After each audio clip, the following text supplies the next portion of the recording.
The year is 1811.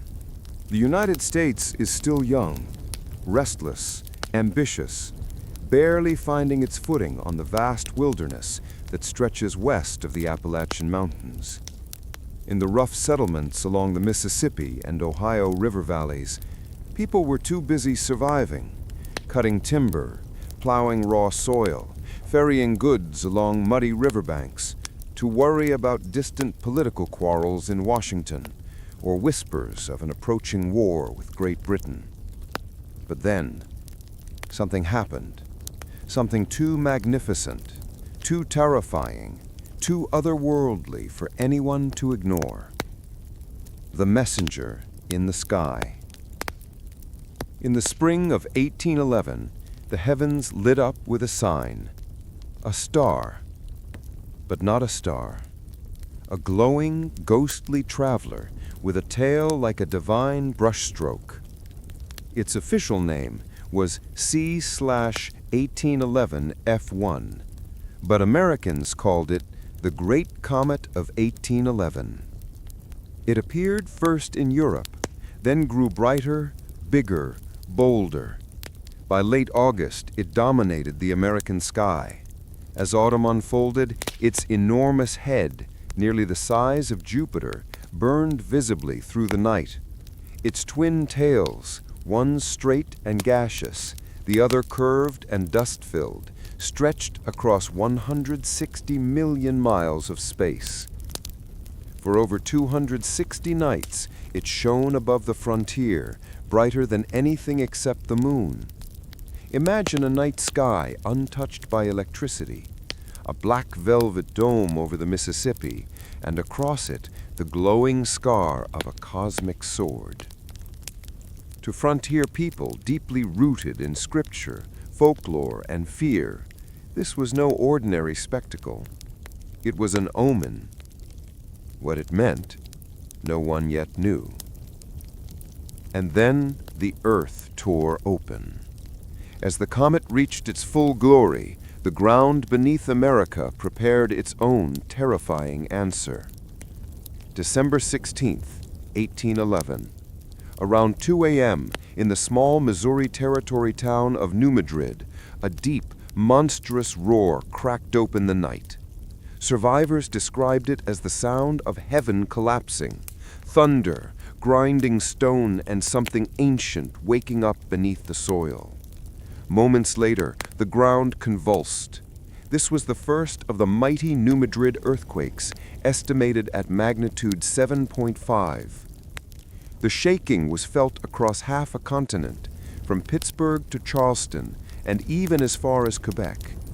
But the real horror unfolded along the Mississippi River. The earth didn't just shake, it liquefied. Riverbanks crumbled, forests sank, miles-long fissures split open the plains, and then came the impossible.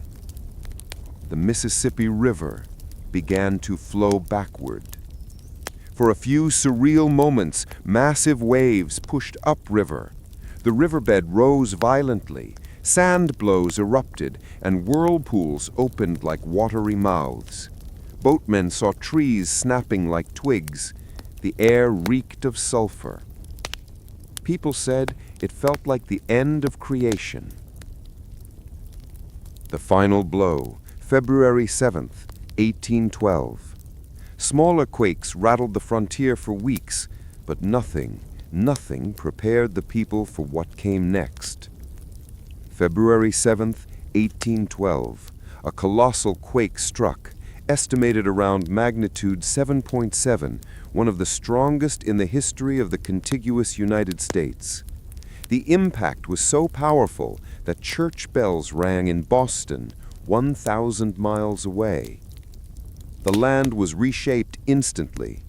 In northwest Tennessee, an enormous stretch of forest simply collapsed.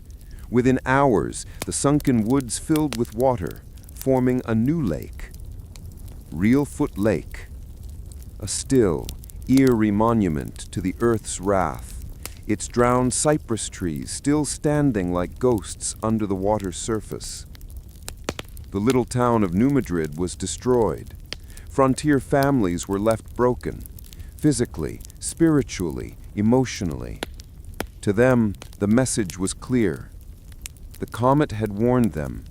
Now, the earth had delivered the punishment.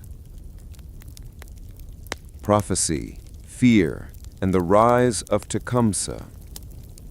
Fear swept across the frontier like wildfire, and into this fear stepped one of the most extraordinary figures of the age, Tecumseh, the Shawnee chief, and his brother, Tecumseh, the prophet. For years they had warned native tribes that the Americans were violating the sacred balance of the world. The prophet had predicted that the master of life would shake the earth as a sign. When the earthquake struck, exactly as he foretold, native warriors rallied to Tecumseh in a surge of spiritual certainty. To them, the prophecy had come true. White settlers felt the same terror. Many believed Tecumseh was an instrument of divine wrath.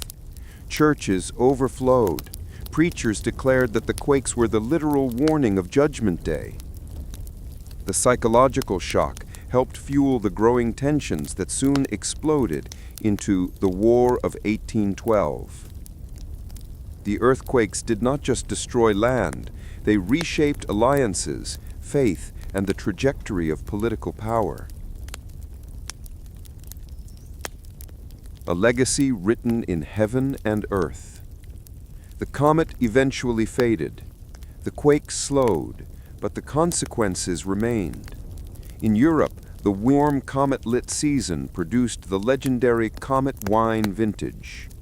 In America, the ground still hides the ticking geological bomb of the New Madrid Fault. Reelfoot Lake still lies quiet and eerie, a wound that never healed. The memory of the backward river and the prophet's quake lingers in frontier folklore.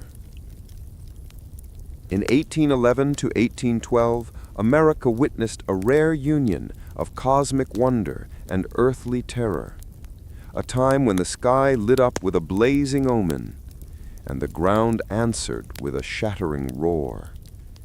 People thought the world might be ending, or perhaps a new nation was being born in fire, light, and trembling earth.